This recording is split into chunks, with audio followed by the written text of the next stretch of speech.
March 21, God's best promise.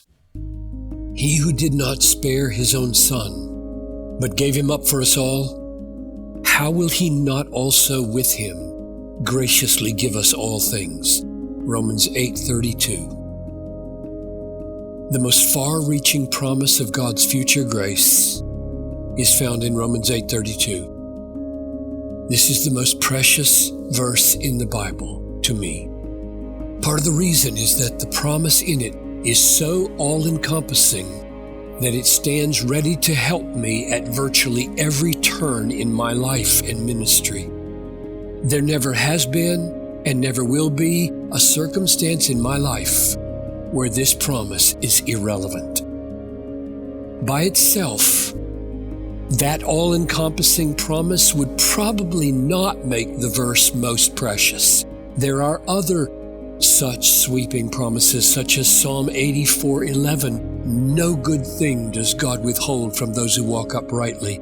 And 1 Corinthians 3:21-23, "All things are yours, whether Paul or Apollos or Cephas or the world or life or death or the present or the future, all are yours, and you are Christ's, and Christ is God's."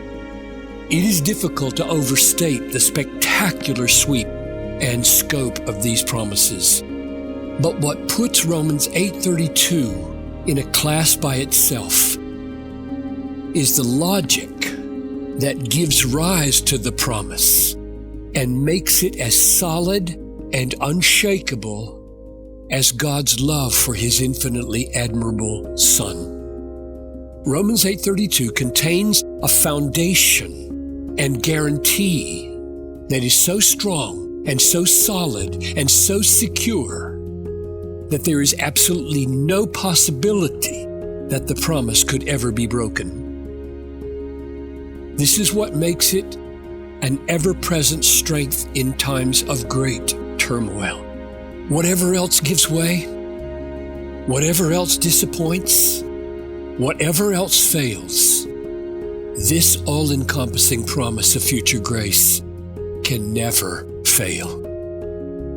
He who did not spare his own son, but gave him up for us all, that's the foundation.